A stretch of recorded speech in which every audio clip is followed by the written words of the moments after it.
Hello, everybody. Welcome to the Demigodest YouTube channel. If you are new, welcome. If you're a returning tribe member, you already know how I feel about you. I love you. I appreciate you. Thank you so much. Before we get into some things, what I need you guys to do is I have to bring the microphone out, child. What I need you guys to do is make sure you hit that like button. I don't care how long you are in here. Every like counts, every comment counts. But this is really going to be an informational live. I wanted to just shed some light on a little bit about our vice president and about her track record and things like that. So I did pull up some articles. I did pull up her personal website as well, coming straight from the horse's mouth. I also pulled from USA Today and CNN. So we're going to go back and forth. We're going to be toying with those two things. So we're going to see what's going on with that. Okay. Okay. So you guys can't hear me. All right. I always have to check. Okay. Um, okay. All right. So I'm going to be going back and forth and sharing with you guys some stuff, also some clips that I've seen on Instagram as well, just to kind of educate and bring more awareness to what is going on with her campaign and things of that nature. And first, I want to say is I am in no shape or form um trying to push for you guys to vote for her. I'm just going to show the evidence because one of the things that's very frustrating to me is when I see false things, false statements online. And I thought it will be very good just to share, and educate people on what I have seen, what I've noticed, and things of that nature. And also, too, this is a learning experience for me as well because honestly, I think the most excited I've been for an election or worried about an election was when Obama was in office. Prior to that, I think maybe it was with Al Gore.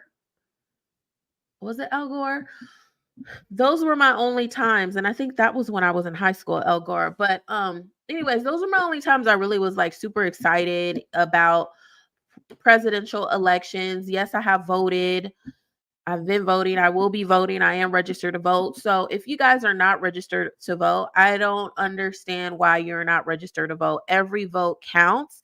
And I'm actually going to be doing a live on how the United States government works because I also see a lot of comments too of false information, false statements about everyone is blaming the president for why bills are not passing, why things are a certain way, when really you're pointing the finger at the wrong people. And it really starts with your local government first. So I'm going to be doing like a little synopsis of some research that I've done. And I've also learned some important things about our government too during the process, um, doing all this for you guys about, our government and things of that nature. So I will be tuning in and I will be doing that live. That probably is going to be a long live because I'm going to be pulling from multiple sources and also just sharing experiences with what I've been seeing online and things of that nature. Now, some people could be like, "Oh, I don't want to listen to you, blah blah blah blah blah." You don't have to listen to me. I'm just here to provide information to you. You could take for what it is, but one thing that I do want to say is I really encourage everyone to vote because it really does matter. And when I do that live breaking down the United States government, hopefully you guys will be more active, and people that aren't registered to vote, you will register to vote and you will realize how important your local government is. It starts off there and then it goes up to the executive. Okay. So without further ado, let's go ahead and get into the things that I have seen. But before I start pulling articles and things like that, I want to start off with what has been going on with the commentary that has been going on since is it Kamala or Kamala? I don't know which one it is. As I said in my last live, I'm not trying to insult the woman, but I think my grandmother said it's Kamala. It's Kamala, I believe, or Kamala. I don't know.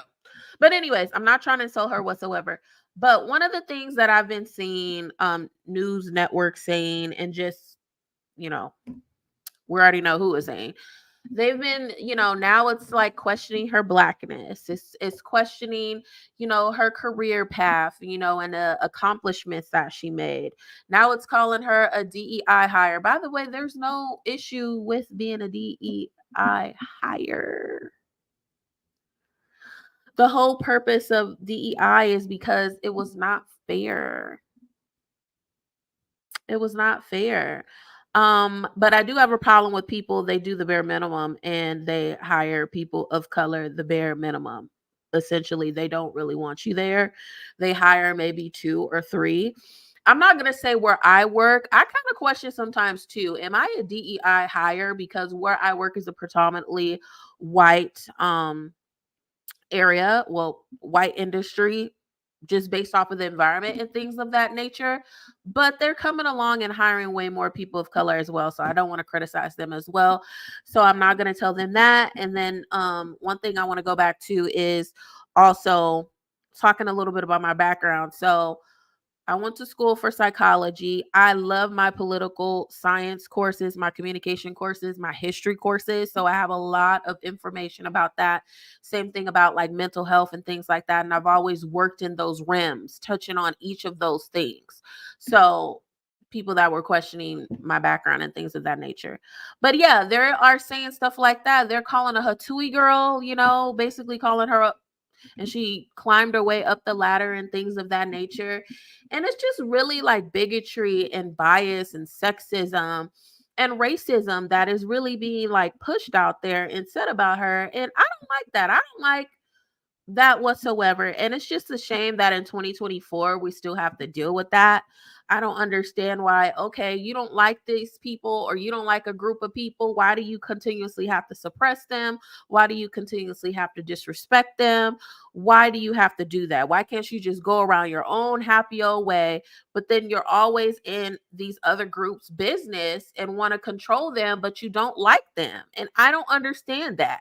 Create your own stuff.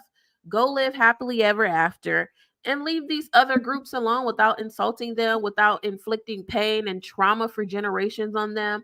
I just don't understand that. And I hope one day we don't experience that and that's not a reality for a lot of people of color. Okay. But without further ado, let's go ahead and go onto the CNN article. Okay.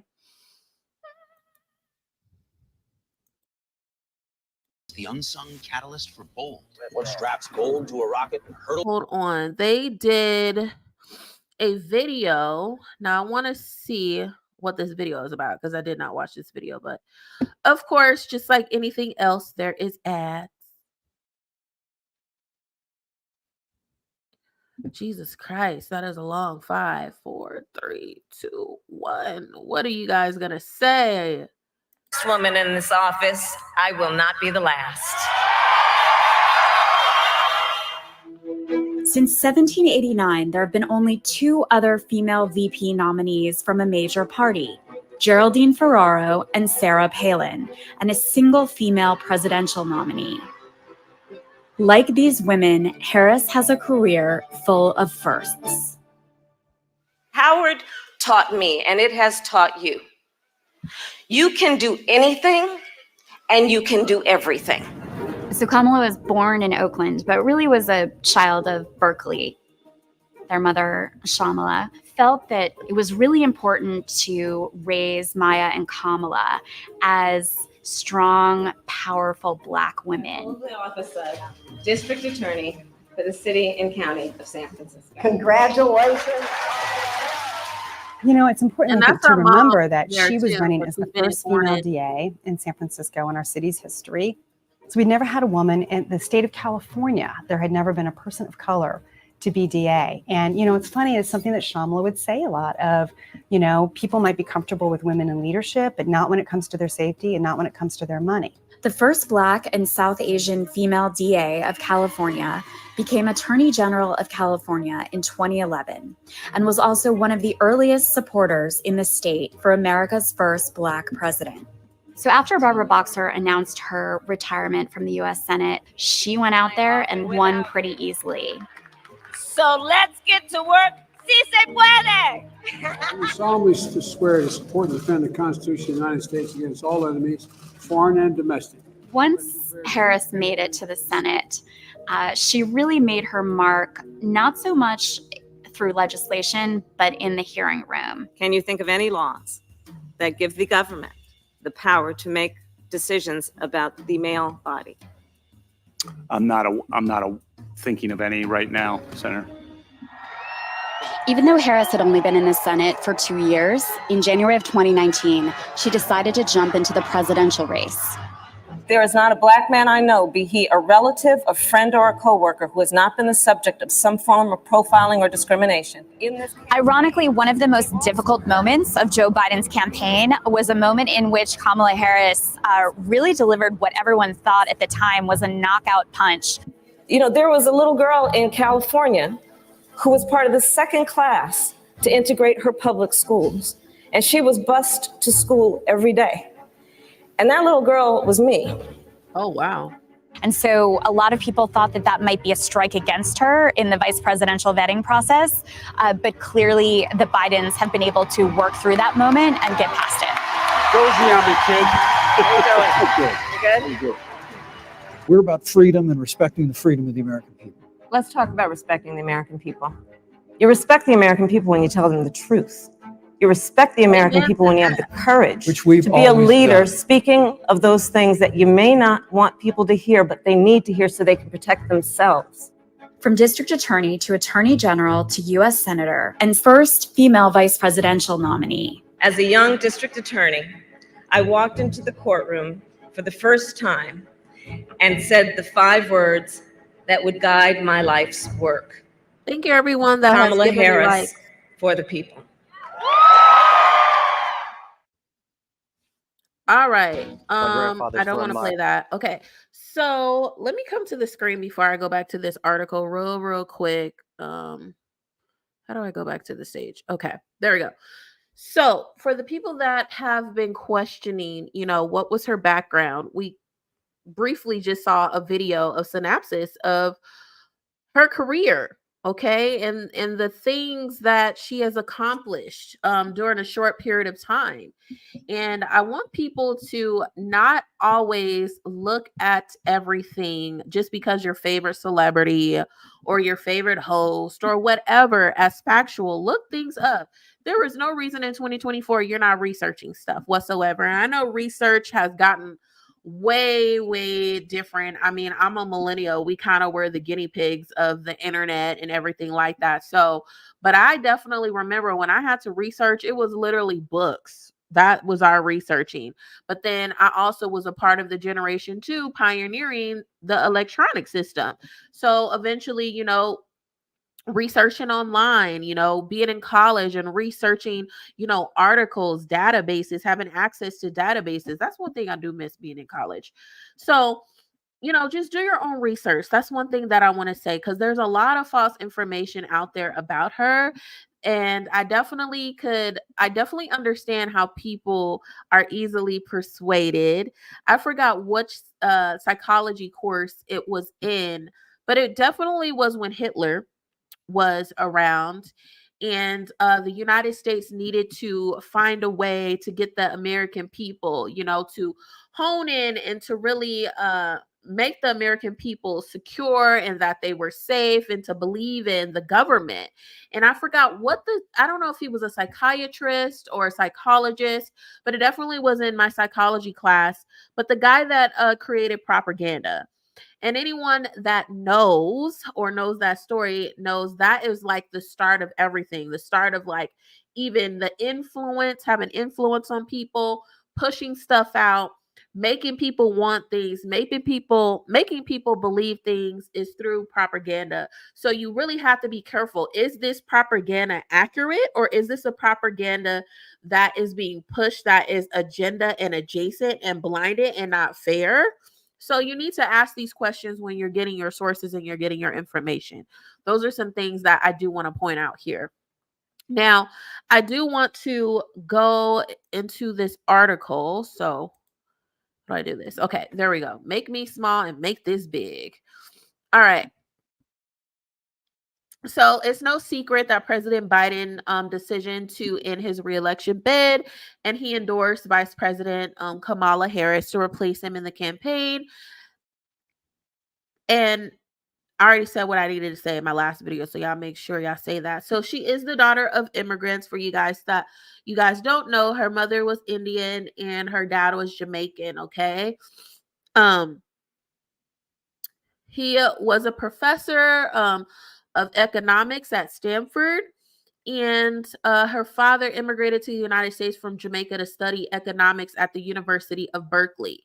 Now, for you people that are not college graduates or have not been to school or college and whatsoever, there's nothing wrong with that. College isn't for everybody, but it is extremely hard to get into UC Berkeley. Okay, and for him to be teaching in Stanford and being a Jamaican man in America, considered a black man, that is really, really, really fantastic. Okay, we cannot skip over that part whatsoever. Okay. Oh, here we go. Kamala. That's how you pronounce her name. So she also stated in her memoir, because she knows this is people mispronounce it, Kamala. Okay, Kamala. That's how you say it. Okay. All right. Because I don't want to keep messing up this beautiful woman's name. Okay. So this was her when she was younger. Oh, she's so pretty. I really love this picture of her. I would want a shirt with that picture on here. So for you guys that don't know, she enrolled into Howard University, a historical Black university in the heart of Washington, D.C. She joined the Alpha Kappa Alpha, the country's oldest Black sorority, and earned a bachelor's degree in political science and economics. Ooh, she's smart because those classes whooped my butt. Okay. Well, I did get a really good grade in economics. I think I got a B plus. Political science, I got a good grade in there too. It was just really hard. She would later become the first HBCU graduate to be elected vice president. That is beautiful. Do you know how important that is to be a little girl and to know this? Like, to have that representation, because we don't have a lot of representations, at least brought to the forefront about Black women and really being educated and career driven and being successful and having just a lot of accomplishments. So after college, Harris returned to California and attended law school at the University of California, Hastings. That is a really good school too. When she decided to pursue a career as a prosecutor in the district attorney's office, Harris said she knew she would have to defend her choice to her friends and family. Okay. This is a quote from her. America has a deep and dark history of people using the power of the prosecutor as an instrument of injustice, she wrote in her memoir, but I also knew that what was wrong with the system didn't need to be immutable fact, and I wanted to be a part of changing that. After graduating from law school, Harris spent 3 decades as a prosecutor, serving as a deputy district attorney for Oakland's Alameda County before she was elected in 2024 to be the district attorney of San Francisco. That is a very beautiful thing to say. I just want to say that, point that out. So in 2011, Harris became the first Black American, first woman, and first Asian American elected to the Attorney General of California. So during her time at Attorney General, Harris met and befriended Biden's eldest son, who also served as a Delaware's Attorney General. I think this is the son that died from cancer, I believe. Harris' record as a prosecutor and later California's top law enforcement office came under scrutiny during her 2020 presidential campaign, with progressive activists and law enforcement advocates questioning several decisions she made in office, including her stance against the death penalty. In 2014, Harris married Doug Imhoff, a former managing partner at a law firm. The couple met on a blind date, and Harris later joked in her memoir that her staffers referred to that era as AD after Doug. He is also the nation's first second gentleman. From prosecutor to politician. So in 2015, Harris launched a campaign for the U.S. Senate, vying to replace long-term California Senator Barbara Boxer. Both former President Barack Obama and then Vice President Biden endorsed her campaign, and she would later write in her memoir that election night in 2016 was surreal for many reasons, not only because she won. I was a U.S. Senator elect, the first Black woman from my state, and the second in the nation's history to earn that job, she wrote. Oh my God, we're in 2024. I'm hoping there's I need to look and see who's in the Senate, and I need to see and now I know there are Black people in the House of Representatives. I know that for a fact, but I need to look at who's in the Senate.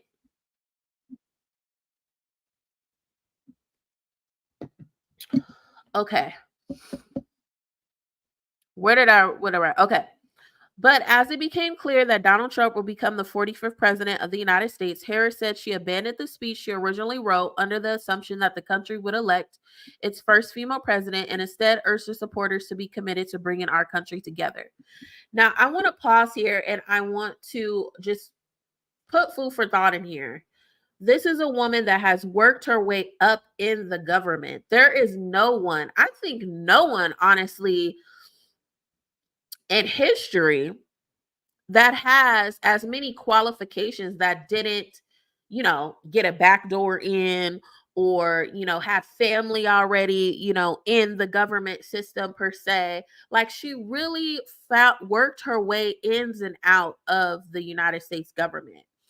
And to me, I would prefer someone that has worked their way up on different levels of the government, because who's a better presidential pick than someone that has been inside, that knows how these different departments work? And by the way, I'm just going to put this out here. Everyone may think, oh, the government is just certain bodies. There are tons of different departments within the United States government, and not all of them get along. Some of them is power hungry. There's conflict. There's all of that goes on. So you really have to know how to play the game to really get what you want. Okay. Don't ask how I know that. During her time in the U.S. Senate, Harris served on the Senate Judicial Committee as well as the Select Committee on Intelligence before launching a bid for the White House in 2019. During a crowded presidential primary debate that year, Harris confronted the then President Biden's record, including his previous stance on desegregation and school busing. Biden later told CNN after the debate, I was prepared for them to come after me, but I wasn't prepared for the person coming at me the way Harris came after me. She knows me. Well, I mean, it's nothing personal. I mean, she wanted that. She wanted that bid. I mean, at that point, you can't expect someone to be, your friend while they want that same job as you. I tell people all the time, when you're in the workforce, it is good to rub your elbows with people, but don't think you may be lucky to have like a real true friend in the workplace, maybe one or two, but everyone, if they are up for a promotion, if there is a promotion that is up, trust me, when it comes down to it, they are going to strive for that promotion. And they're going to do whatever they need to do to get that promotion. Now, y'all could take that for whatever it is. But that happens all the time. And that's why I have a rule for myself. And it has shot me in my foot a couple times. But see, I make friends with the people that have real power. Or acquaintances with people that have real power. Yes, your coworkers are cool, but at the end of the day, you need to be rubbing your elbows with your bosses and your bosses' bosses when you really want those promotions. Because at the end of the day, yeah, everybody should be working, in unison, and it should be a pleasant work environment. Every environment has their pros and their cons, but at the end of the day, it's nothing personal when it comes to work. I just have that rule. I'm not about to be best friends with people at work. That's just not what it's going to be. Okay, let's go on here. Biden's decision to later select Harris to be his running mate came as a surprise to some, but he would describe it as the best decision I made. On January 20, 2021, Harris was sworn in the country's first female, first Black, and first South Asian vice president. In her role as president of the Senate, according to the White House, Harris set a new record for the most tie-breaking votes cast by a vice president. Where's the rest of the article? I know you lying. Hold on, guys. I don't want to see no digital coupons. Is that it? That can't be it. Okay, that's it. That doesn't sound right, though. Hold on, guys.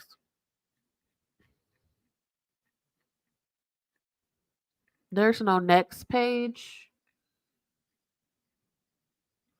So whoever wrote this, they need to take a writing class because that's not how you end.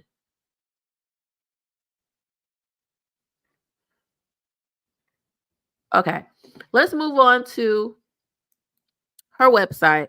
Let's share what she said. So this is our vice president. This is her website right here. You can see it right here. We're not going to talk about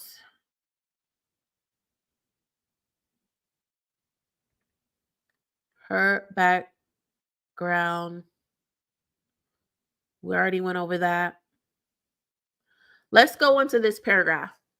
As vice president, she's become a trusted partner to President Joe Biden, to their work to take on the powerful and make change for the people, from standing up against extremists to defending reproductive freedom, to taking on big pharma, to bring down prescription drug costs and cap the price of insulin at $35 for our seniors. The Biden-Harris administration has arrived at a historic record of accomplishment, including bringing our economy back from the brink of disaster to creating nearly 16 million new jobs, investing over $1 trillion in infrastructure projects like repairing roads and bridges, removing every lead pipe in America, improving public transportation. These things, if you're really paying attention, this has happened. Now, because of TV, because of the media, because of the other party pumping all this fake news, you're not really paying attention and doing your research.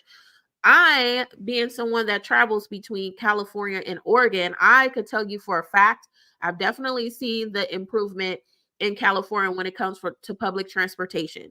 Okay, there are several metro lines in California since I left, because how long I've been out of California, like officially not a resident, I think it's 2.5 years. So within the last 2.5 years, there definitely has been multiple lines of the metro. And for people that don't know, that's our train system. Between different counties and things like that. So that definitely has happened. Okay, the public transportation. I didn't know much about the lead pipe stuff, so I'm going to investigate that a little bit more. I can definitely contest to the roads and bridges because I do a lot of driving. I do a lot of traveling as well. Definitely, I see that happening, and infrastructure projects and for repairing roads and things like that. I definitely have been impacted because I do a lot of back and forth traveling, rather it's plane, rather it's public transportation, rather it's me driving. So I definitely have seen that, and I could contest that definitely is happening and has happening. Okay. They also said that in expanding access to high-speed internet. Now that's questionable. Y'all need to look into Long Beach, California, okay, child, because the internet be tripping over there. So I'm going to put a pin there. And they also strengthened the Affordable Care Act, lowering health insurance premiums to save millions of Americans an average cost of $800 per year. Now, I didn't get to benefit this. Before I moved to Oregon, I did have to be I think it was still called Obamacare or the Affordable Care Act or whatever. So I had to pay for my own insurance, and my premium, I think for my insurance, I had Kaiser. For people that want to know, I had Kaiser. I still have Kaiser now, but I don't really pay it just based off of my job. Praise the Lord for my job. They have very, very great benefits. And what little bills I do pay, I mean, I pay very little, and I'm grateful for that. I worked my ass off. I've been working legally since I was 15 years old. 15. not because I needed to work, because that's just me. That's my personality. I'm one of those people where my work is my life, but as I am getting older, it is not becoming my life because I realize I do want a family. I do want to live my life to the fullest extent, and I cannot give my all to a job that could replace me in 2 weeks if I quit or if I pass away. So I'm starting to realize the importance of different things in life. Not to say that it's bad to be a workaholic, but I just felt like it was an unhealthy balance, especially since I broke my leg. I broke my leg in March. It definitely opened my eyes and perspective to things and I'm like, dang, I need to really like step it up with like family, friendships, things of that nature. So, but going back to this Affordable Health Care Act, I can't contest to say that this has happened because I don't have that premium. If I still lived in California, I definitely will still be paying into the Affordable Care Act and paying for my medical insurance. So I can't give information off of that. And to be honest, I don't even know if I know anyone that pays insurance. They either don't have insurance or they have a good job that has, they don't really cover that much. So I can't really contest to that. Okay. But they said they did this. So they expanded health care for veterans exposed to toxins. This I know for a fact too, just based off of my line of work. I know this has happened. So I definitely could contest to this as well.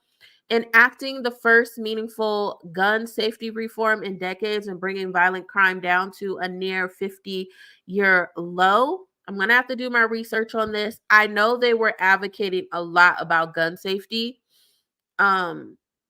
So I'm going to go ahead and say I vouch for that too, but I still want to do more research on that. So also they passed the largest ever investment in tackling the climate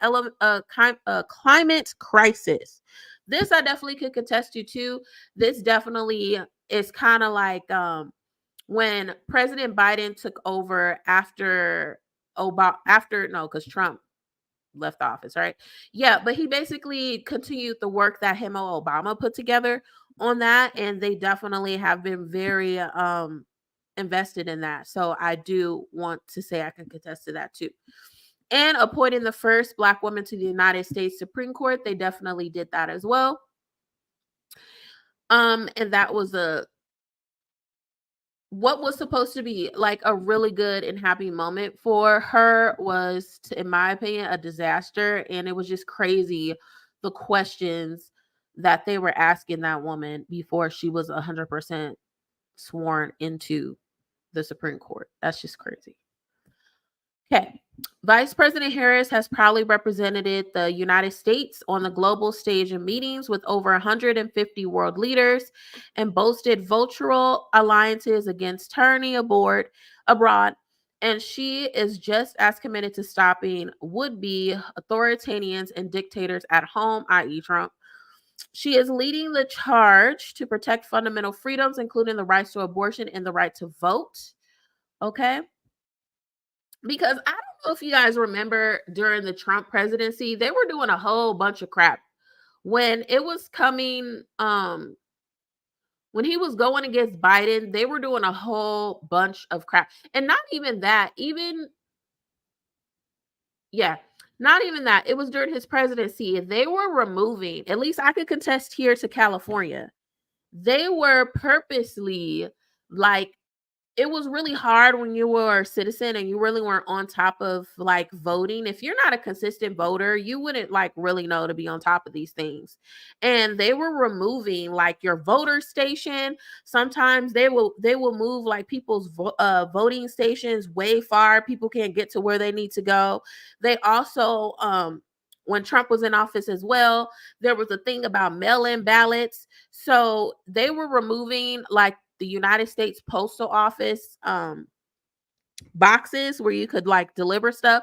They were moving that too. So it was really hard for you to find, okay, where can I drop off my mail-in ballot? And there was like these designated like boxes you had to go to opposed to previously. So that's one of the things that they did as well. Like, it be going over people's head. I was like, he was doing a lot of stuff to try to win the his second term. He was doing a lot of things, and a lot of people were in cahoots for that. I personally remember that, and That's just my experience. Y'all can take it for what it is. It may not be like what it was in your state, but it definitely happened in California. Okay. Now, go into this right to abortion. Now, if you are like in the southern states, some of those East Coast, Midwest states, they have already, some of those states have already passed that. And I think that is something as a woman, I just don't understand how a woman, doesn't matter if you don't have kids, or if you have kids, or if you can't have kids. I don't understand why these certain people that get into power are so hell-bent on women getting abortion and keeping abortion.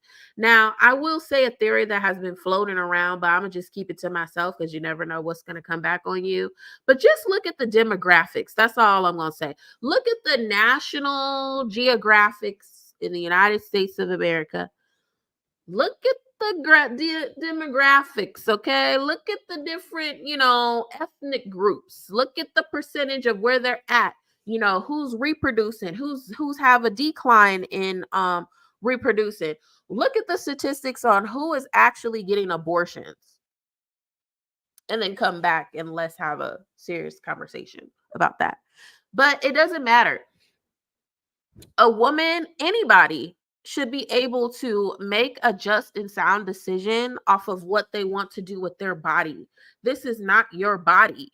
And that's what's so troublesome to me, that these states have taken away a lot of these women privileges. And what baffles me is that some of these women, they vote for the people that took away their rights, which is so crazy to me. And I don't know. We're not going to get into that, but I just feel like nobody should be policing anybody's body at the end of the day. I don't care who you are. I don't even care if it's about abortion. It could be if you want to cut off your toe.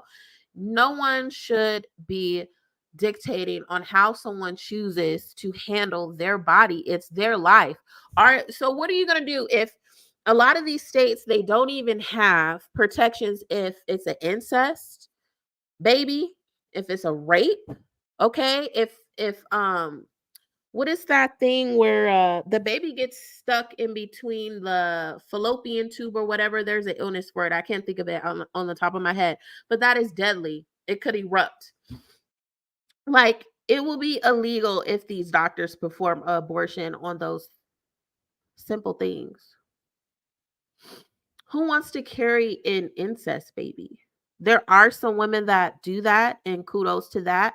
To me, I feel like you're the ultimate lover to be able to do that. I don't know if I would be able to carry an incest child and I was taken advantage of or whatever, and love that child and not look at that child and be reminded off of the incident that got me into that. And that's not to place any blame on it. What I mean by that is, because I want to be very clear, is, someone taking advantage of me to be put in that, even if it's not an incest baby, even if it's rape. I know women, and I actually know there's someone in my family, I'm not going to say who, that actually was a rape baby and they decided to keep the baby. And I love, love, love that person to death. I love the mother, and I love the other relative. I'm not going to say what part of my relative they are, but I just feel like nobody should be telling a woman what to do, period. Especially in those crucial decisions that I just noted there. Like, I mean, are you guys going to be, okay, you're going to make these people, not to even talk about those examples that I've talked about, but even if, it's just not right, it's not the right time for you. Maybe you're doing it for health reasons. Maybe, this person, it was an accident. I don't know. It's unplanned. Maybe you can't afford the child,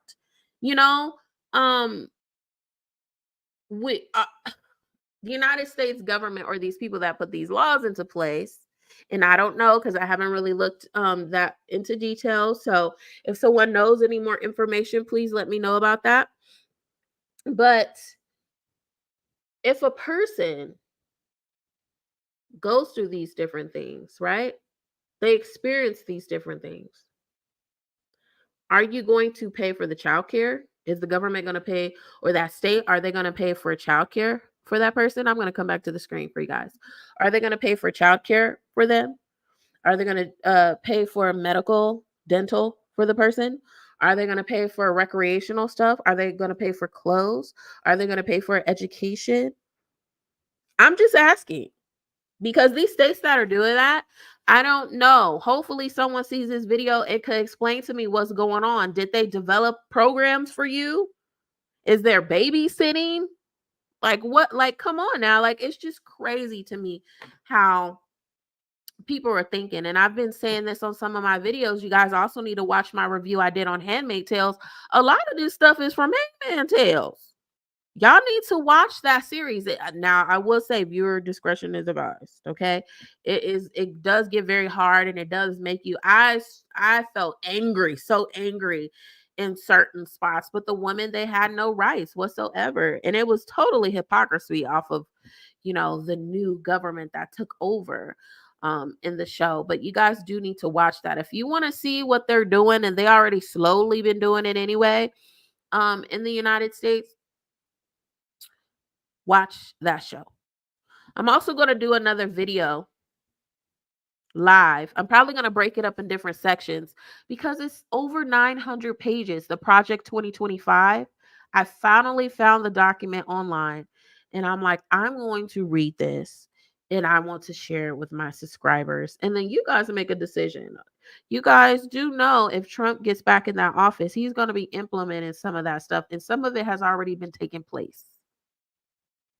So it's not a what if, it's like a when, because some of it has already been taking place, i.e. the abortion ban, i.e. I think it's around page 30 something in Project 25 where they want to ban pornography. Some of the states already banned pornography. So just look at it. Slowly but surely they're stripping away people's rights. Okay? Let me go ahead and go back to her website, okay? People's right to vote, I already talked about that. So in the U.S. Senate, she led a legislation to raise wages and bring down costs of American families on housing, healthcare, childcare, college, and more. Serving on the Senate Judicial Committee, Homeland Security and Governmental Affairs Committee, Select Committee on Intelligence, Committee on Budget, she fought for critical causes like criminal justice reform, climate action, infrastructure investments, and election security. She also grilled Donald Trump's nominees, including Justin Brent, and cabinet officials, including then Attorney General Jeff Sessions, to get answers for the American people. I remember that. That went viral. As California's Attorney General, she went up against the big banks and won, securing $20 billion for middle-class homeowners who were facing foreclosure during the Great Recession. We're still in a recession. She went up against predatory for-profit colleges and won, delivering a $1.1 billion settlement for students and veterans who got scammed. She went up against discrimination and won the leading team that helped bring down California's Proposition 8 at the U.S. Supreme Court and fighting for marriage equality nationwide. She prosecuted transnational gangs that exploited women and children and trafficking guns, drugs, and human beings, and fought to require for-profit insurers to cover contraception and other reproductive health services. All right. Let's read this last paragraph. All right. Being her career in the Alameda County District Attorney's Office, she specialized in prosecuted child sexual assault cases. She has to have a very strong mind, because when you are prosecuting those things, you get to know the profile of the alleged victim, of the alleged perpetrator. You get to see pictures, interviews. Imagine doing that for a long period of time. I know people that have went into that arena, didn't even last 6 months because it was so disgusting and so heavy on their heart. They had to get out of it, because you have to have a strong soul and personality to see those kind of things. And even in my line of work, I investigate people, and I don't play no games. when it comes to holding people accountable for what they do. That is wrong and breaks the law. She later joined the San Francisco District Attorney Office and went to win election to 2 terms as district attorney, where she started a program Back on Track to give first-time drug offenders the opportunity to earn high school diplomas and get jobs. That became a national model for decreasing, what is that, recidivism rates? I don't know what that means. Let's look that up because I don't like to not know stuff. I'm low-key a nerd. And I've said in my previous videos, I may be intelligent, but when it came to, I don't even know when they teach you how to sound out stuff. I did not do well in that part in class. So y'all just gonna have to forgive me. Just know that the IQ is high, but that is just one of, everybody has their quirks. Okay, let's listen to this. Hold on. Recidivism. Okay. Recidivism. Okay, so it means the tendency of a convicted criminal to reoffend. Oh, that actually is a really good program. Wow. All right. I don't need to go over any of this other stuff. This is kind of a repeat. Let's see if they have, this is from USA Today. I want to see if there's anything new.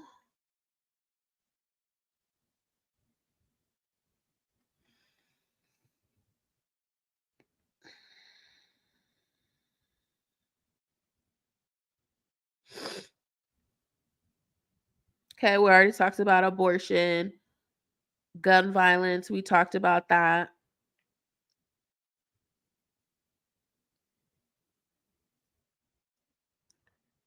Now, I do want to go a little bit more detail into the gun violence stuff.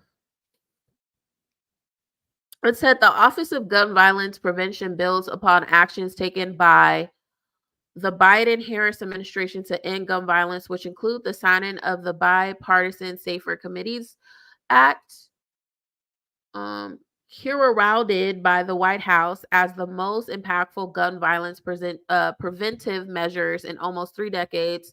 The now law bars individuals under the age of 21 from buying firearms, grants the Justice Department additional powers to prosecute gun traffickers, provides mental health services in schools to assist youth affected by gun violence, trauma, and grief, and funds community-based violence intervention programs. That is beautiful, because if you think about all the school shootings that happen in the United States, they need to have this in place. Oh, this is something. So far, I did not talk about this. I forgot. How can I not talk about this? This is something she's known for. The maternal health. In a previous role as the U.S. Senator for California, Harris introduced the Maternal Care Act and the Black Maternal Health Momamis Act. Okay. Which would direct multi-agency efforts to improve maternal health, particularly among racial and ethnic minority groups, veterans, and other vulnerable populations, as well as maternal health issues related to COVID-19. The vice president's prior work on maternal and infant health care was a key component of the Build Back Better Act passed in 2022. The legislation expands access to maternal care and makes new investments to drive mortality and morbidity rates. Now, I do want to say here, I mean, she did talk about, hold on, let's go into this. Hold on.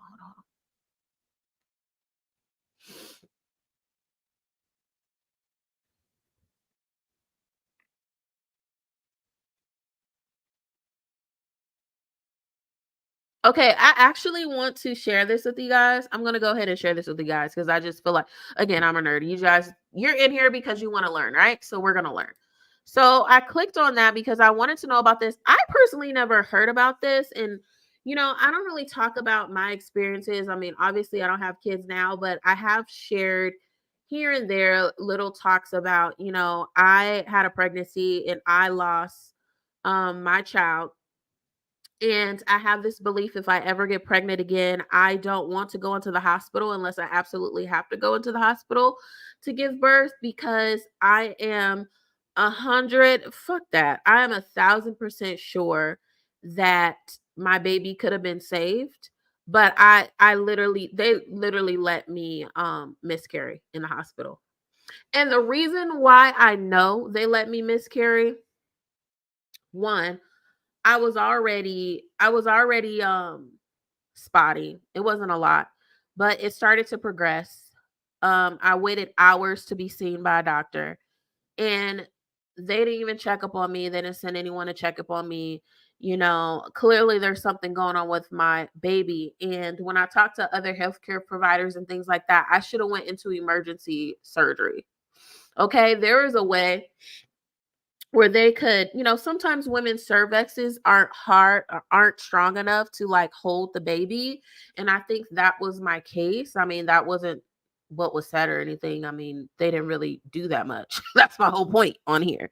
But I should have went into emergency surgery, and I don't remember her name, and God bless her. And I hope she's been promoted and things like that, because she was the only one in that entire hospital that I encountered that actually cared, asked me what I was doing, actually asked me, are you okay down there, to like help catch the blood, because I was bleeding, the baby was bleeding out. And, she gave me supplies and things of that nature. And, she closed the door behind her, and it was just me and her in the room. And she was like, how long have you been in here? And I think at that time I've been in there maybe like, it either was 3 to 5 hours. And she was like, and the doctor hasn't like came in. The doctor just said hi and, looked at the computer and then just walked out. Didn't even really go into, didn't really let me know what was really going on. And I haven't seen the doctor ever since. And she told me, she was like, I hope you're going to be okay by the time you leave out of here. And she said a lot without saying a lot to me. And basically she was saying that the baby was going to be 100% aborted. Naturally just aborted. Now, this is very personal to me. I've never really like shared this. So, take it for what it is. But when it comes to health insurance and when it comes to who's in office, I really do, especially when it comes to health. Black women in general, we are overlooked in the hospital. We are overlooked when it comes to the healthcare system. We're not really explained. Even when I broke my leg recently in March, prior to my friend coming to the hospital, my coworker coming to the hospital, they weren't really talking to me when I was in the hospital.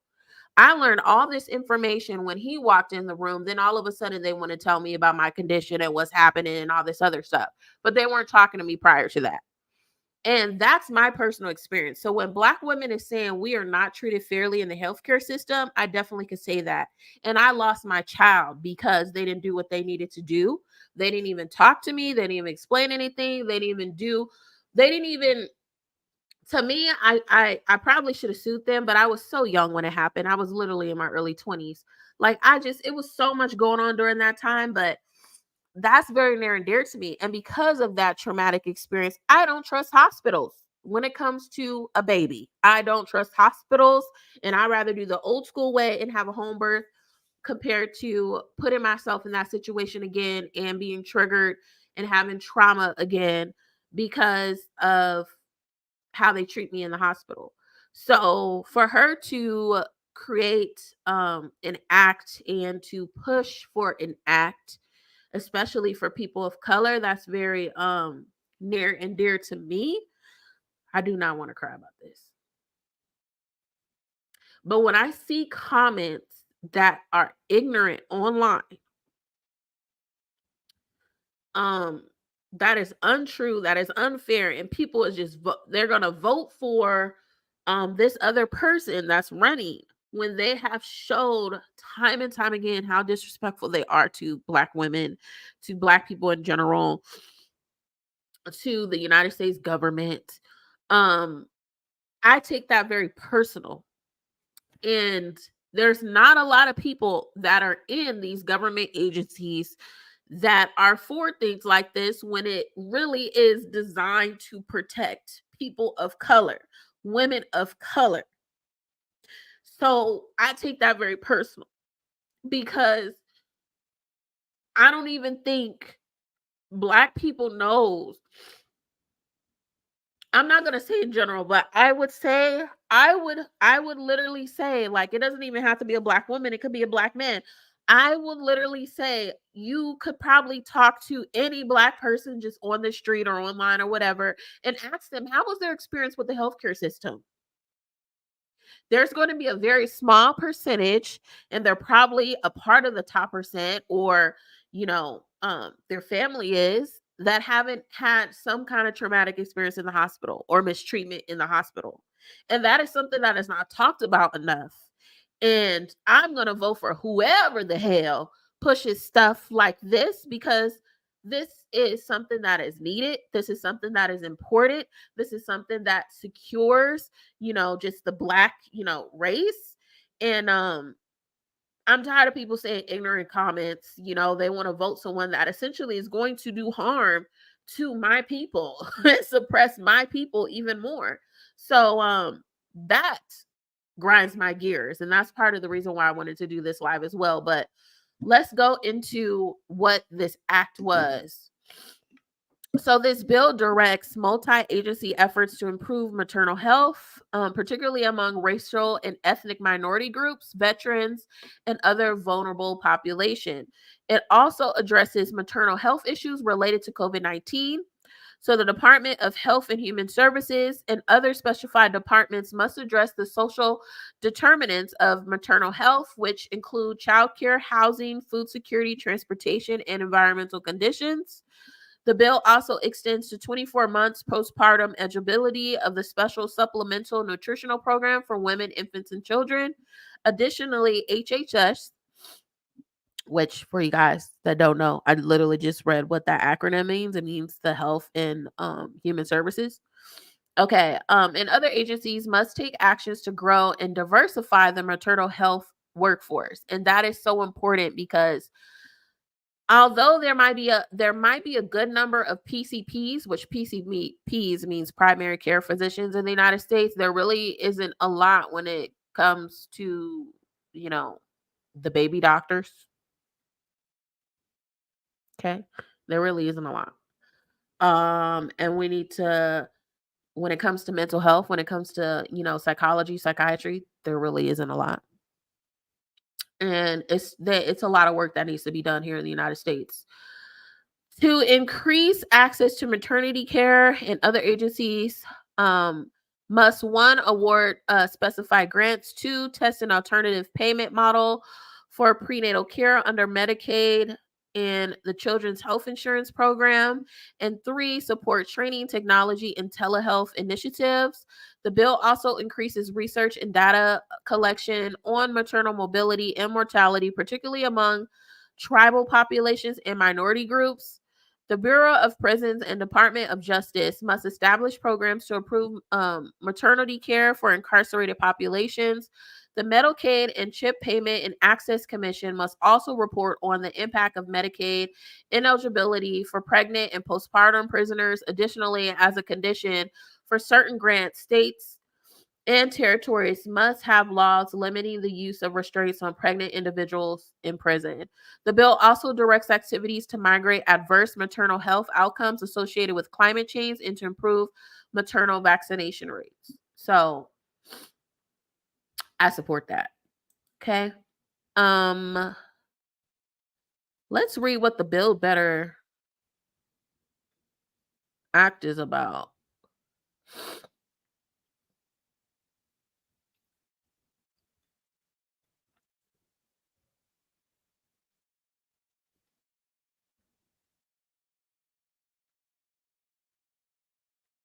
It doesn't really explain what it is.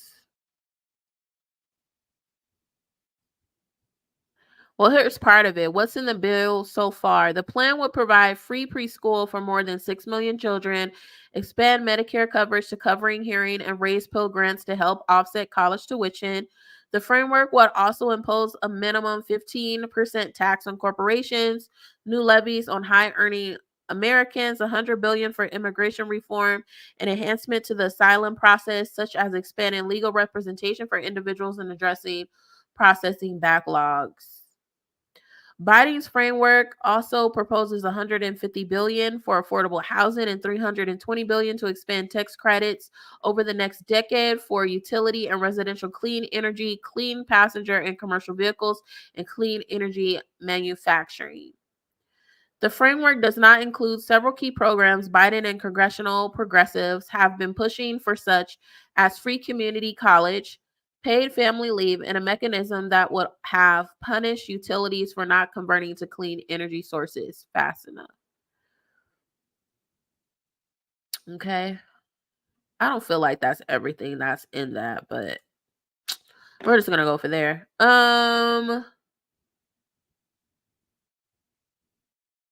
Now, let's read into this because she said on her website she expanded the internet access, high-speed internet or whatever. So this is what it said. In 2023, Harris and U.S. Secretary of Commerce, Miss Gina, traveled to, Kenosha, Wisconsin to celebrate the announcement of new electronics equipment production made possible by the Biden-Harris administration, investing in America, agenda and bipartisan infrastructure law. So this law requires the use of American-made materials and products for federally funded infrastructural projects with the goal of bringing hundreds of new jobs to the U.S. The law also notably includes a historic $65 billion investment to expand affordable and reliable high-speed internet access to communities across the United States. All right. Our investments in broadband infrastructure are creating jobs in Wisconsin and across the nation and increasing access to reliable high-speed internet so everyone in America has the tools they need to thrive in the 21st century, said Harris. This I could contest to that has actually been happening because I actually been looking in the workforce or whatever because I am considering moving back here in California. And I have a great job in Oregon. I wish I could just bring it here. I mean, the job that I have is here, but they don't pay for the job that I have. And I was like, no, that was one of the determining factors for me to even go to Oregon. But I just don't like I haven't found community there, and that's very important to me. And the weather sucks. I'm gonna be honest. I'm not a cold baby. I'm a Southern California baby, and wherever the sun is and the weather is beautiful, that's where I want to be. So she also helped with the Juneteenth, law. So in 2021, President Biden declared Juneteenth a federal holiday, often referred to as the Second Independence Day.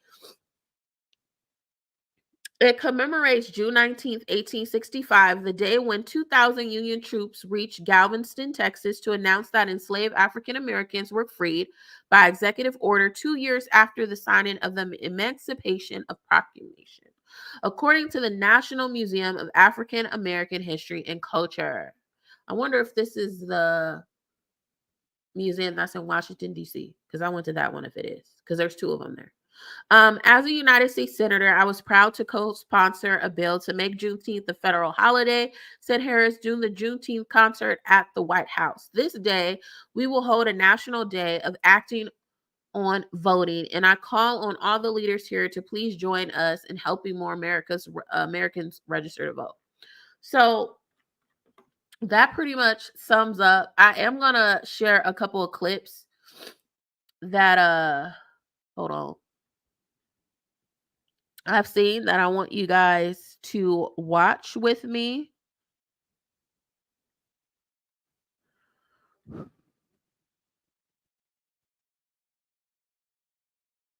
Okay, here are two videos.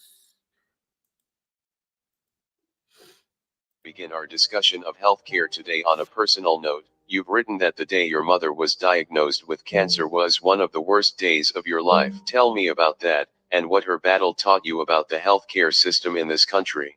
It was awful, for anyone, and so many of us have had the experience of that first time hearing that there is an illness that will lead to death. My mother, she said to my sister and me, I want to meet you guys for lunch. And she showed up at the restaurant wearing makeup. My mother never wore makeup. And her hair was blow dried. She was dressed up. And I looked at my sister. I said, what is going on? And my mother walked to the table and she took our hands, and she said she'd been diagnosed with colon cancer. That was one of the worst days of my life. Truly. Give me a second.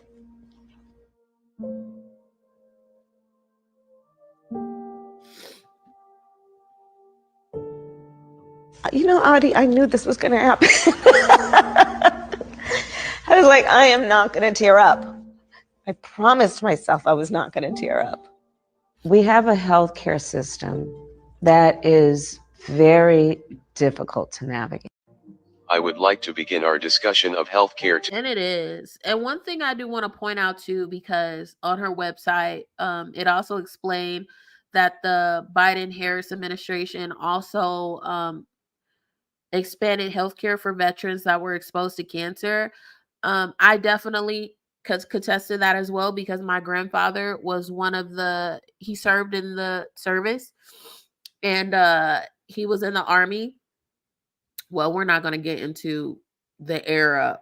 Essentially, he was Air Force, but we're not going to get into the era. But anyways, he ended up primarily just being in the Army, right? And he ended up getting cancer because he was exposed to Agent Orange, and he essentially died from it. And he had bone cancer, and I could attest that they did cover for his treatments and things like that. And for him to have bone cancer, that's one of the worst forms of cancer. There's no cure to it. It's extremely painful. What the cancer is actually the cancer is attacking it all over your bones. So, you know, some people, cancer, it just starts in one area and then it spreads. If they catch it early enough, they could isolate it in that area, attack it, and hopefully get rid of it, right? But imagine having bone cancer. First of all, imagine getting cancer because the government did not protect you, and you end up being exposed to Agent Orange and have all these health defects because of it. And he was a strong, strong, strong man, and he fought to the end. And he had several bone marrow transplants. And just so you guys get an idea of what that is, hold on, I'm gonna come to the screen. So one of the things is the needle was about this big. Imagine that going into your spine. He had, did I say 3? No, he had 2 transplants. They wanted him to do a third one. He called it the Frankenstein, and he did. He looked like the Frankenstein. And what it was, they would drain most of his blood to the extent that they can drain your blood to where, you know, you could still be okay. And you literally could see them cleaning it. It was a machine in the room. You could see them cleaning the blood, and then it will go right back inside of him. That was part of the treatment. They also had 2, because he didn't want transfusion too. They would take the blood, the clean blood, the blood that did not have cancer. It was on a whole different machine. He was hooked up to all these things in the hospital room, and literally transformed you. And he called it the Frankenstein because a lot of the medicine that they have, I don't know what it is now. I mean, my grandpa has been gone, almost 10 years, if not 10 years already. And he definitely looked like a different person. He lost all of his hair. He did get his hair back though. He lost all of his hair. He literally looked like a Holocaust victim. I mean, how skinny they were, like how you could literally see their bones. It was skin and bones. That's how it looked. But I definitely could say the government did do what they needed to do, but that will never take back the fact that I lost my grandpa at a young age because he was exposed to Agent Orange and wasn't taken care of. And many other families lost their loved ones because they were exposed, and they were supposed to be protected by the very government that they're fighting and protecting for. And they didn't do what they needed to do. But one thing that I will say is the government did do what they needed to do for him to get treatment, for him to get services. So I will say that will never take away the fact that he's no longer here. That will never take away the fact that it was Kamala said about our healthcare system is very difficult to navigate, because there were times when he needed specialists and things of that nature where it was difficult to navigate the system, but we did what we needed to do to make sure he could get into the doctor's offices that he needs. So that I could attest to. that has happened. I also have family members that are active military as well, or in government positions. So I could contest to that. Okay. Now let's go back. I'm going to go ahead and go back. There's another video I want to show you guys as well. When Kamala Harris ran for president in 2019 and people were saying she was behind the incarceration of thousands of Black people for nonviolent weed offenses. She put over 1,500 people in jail for marijuana violations and then laughed about it when she was asked if she ever smoked marijuana. Turns out the entire thing is a right-wing lie. First off, where did the thousands number come from? As far as we can tell, and according to the AFP, the number comes from a Washington Free Beacon article that said 1,560 people were jailed in California between 2011 and 2016, so during Harris's tenure as California AG for nonviolent marijuana convictions. That article cited data from the California Department of Corrections and Rehabilitation, or the CDCR. When the AFP contacted CDCR, they found out that this data was for all inmates, not just Black inmates. The CDCR said there was no data that broke these inmates down by ethnicity nor gender. Second, Black males in jail made up roughly the same amount before and after Harris left the AG job. Third, to better understand Harris's views on nonviolent marijuana offenses, we can look at her time as DA in San Francisco. From 2004 to 2010, there were 1,956 marijuana convictions, and just 45 of them resulted in jail time. Not to mention, but she was also a champion of the Biden-Harris admin's pardons for federal weed convictions and the reclassification of weed as a less dangerous substance. I am in no way saying any of this data is particularly glowing for Harris, but at least if you're going to judge her on her true record and her full record.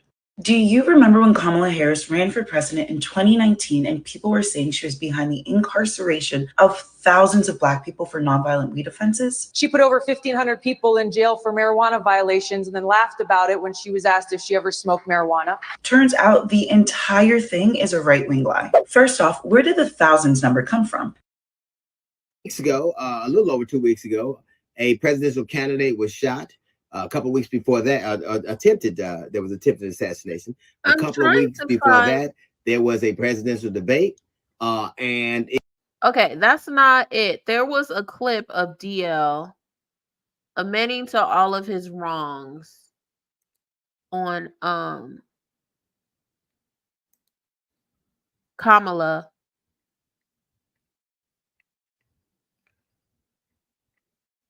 Did he take it down?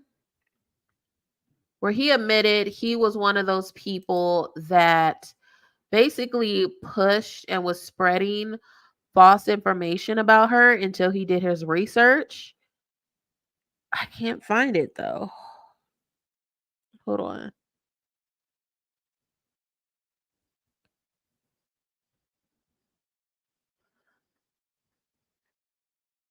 Okay, I think he took it down. Dang, I should have saved it when I saw it online. But basically, he was a classic case of when you say things and you don't do your research and then it comes back and bites you in the butt, but you do the right thing, you educate, you acknowledge that you were wrong and you move forward and you also find solutions. And that is exactly what he did. And I'm extremely proud of him. I don't particularly care for him that much, but I'm extremely proud for him. And I'm proud of anyone that recognizes their wrongs and actually is, stepping up and doing something positive. He's educating his followers. He is doing more research. He's being more involved in this presidential election and bringing awareness, accurate information around. So anybody that is about that, I'm for that. I'm not one of those people that's going to crucify you just because you're wrong. As long as you acknowledge your wrongs, you move forward, welcome home. Just don't do that again. Okay. But anyways, that is my video about Kamala. Okay. And all the misconceptions of her. And I hope I educated you guys. I hope you guys learn more about what she has done. Hopefully, I'm pretty sure I'm going to do some more videos. I'll dig in and see if I could find. I know I did share with you guys a video about some data with her, but to see like some real data of what she's done with those things and things of that nature, we'll see how that goes and what I want to do content on. But I really want you guys to do your own research and to decide who is for you and who's not for you. and, you know, register to vote. Vote, vote, vote, vote, vote. And don't just be pressing things, you know, when you vote. Like, honestly, do your research on who who you are voting for, why you're voting for them, and make a sound and just decision. Okay, it's extremely important. Do not listen to the people that say that your vote doesn't matter, because it does matter. And I'm going to explain to you guys why your vote matters when I do the other live. I think I'm going to do some lighthearted material on here. So if you want to watch my other lives, I will be coming back on here after I end this one. But I don't think I'm going to do it today. I'm kind of burnt out. That was kind of heavy. I kind of got triggered while I was doing this research for you guys. Literally cried on here. Shared my own personal experiences with what acts and bills she was a part of to, you know, really just helping the Black and brown community and Black women in general. So that was a bit much for me. So I definitely was going to educate you guys a little bit more. Today was going to be the education day, but y'all gonna have to wait another day for that, because it's a lot to unpack. Most likely I probably will do it tomorrow. But yeah, I want you guys to register to vote. Okay. Remember, it starts with your local government, you guys. And just because, let me just touch on this a little bit. Just because someone is in office that you don't necessarily care for, we the people have the power. Okay. We the people, all these taxes we paying, you have a say so. And for people that say you don't have a say so, that's bullshit. You have a say so. Write letters, lobby, start petitions. If you don't want someone in your local government or in the government in general, petition to have them out. Find out who their employer is. Write their employer. You know, advocate for yourself. That is how things change. Lobby, you know, get big corporations or grassroots organizations to push your agenda, and find people that agree with your viewpoints, and create a community and cultivate a healthy community to get what you want. It's not that your vote doesn't count. Your vote doesn't count if you don't do nothing with your vote. Okay? That's what it is. And if you don't like something, you don't like what's going on in your local government, you don't like what's going on in this government, start voting and doing your research on the people that's voted in. And look at more than one source. Look at multiple things. Look at some political shows that are not biased, that actually have real journalists. Okay.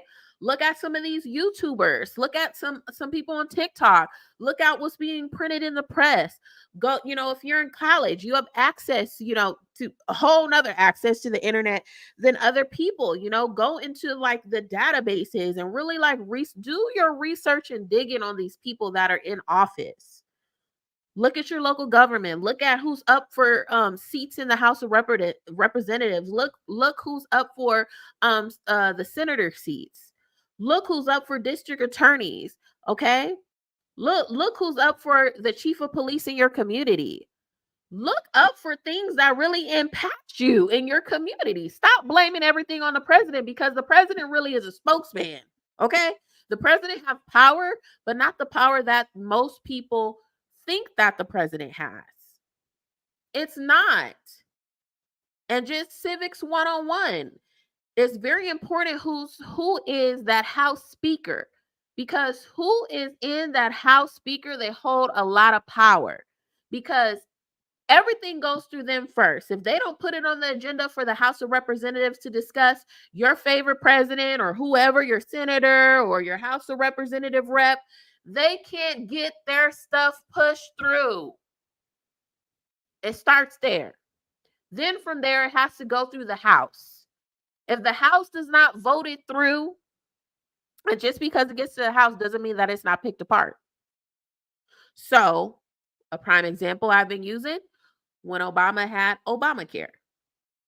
The Obamacare that he presented was not the Obamacare that went through the Senate, went through the House of Representatives and then to the Senate. It was picked apart. He did the best that he could. So, you need to understand that. And that's why I'm going to be doing that live. Because a lot of people are like, oh, the president didn't do anything. Child, if the president is a Democrat and the House is not Democratic and the Senate is not Democratic, do you think they're going to get anything passed? And not only that, if you rub elbows wrong with the wrong people in your political party, they could just be honorary and not vote on what you want to pass. You need to really know the civic government. And we're going to unpack that. Just a little synopsis. But I will see you guys literally in like a minute or two. And we're going to unpack some other stuff that's on the agenda for today, okay? I'm going to push, how does the United States go? I don't know. Maybe I might get in a better mood. But I want to soften the mood, so I'm going to do something soft. And then maybe if I feel a little bit better, I will continue to do the live for how does the United States government work. But yeah, I'm probably going to do hot topics next or a movie review. Oh, the movie review is kind of heavy too. Give me about 10 minutes. But yeah, make sure you guys subscribe. That is not subscribed. Make sure you give me a like. I am going to come right back on here, but give me about 10 minutes. I'm going to figure out what I'm going to do. Am I going to do a movie review? Am I going to do a hot topics? We're going to be talking on a little bit about politics in the hot topics, a little bit of stuff that's going on in pop culture, and just things that's happening to the everyday person. We're going to be talking about that as well. So make sure you tune in, turn on your post notifications, but I will be right back. Need a little breather, need to get the agenda realigned, okay? But I love you, and thank you for everybody that tuned in, supported, gave me a like. Please share this video with people that don't really know our vice president and everything that she's done. I mean, it was very informational what I showed you guys, and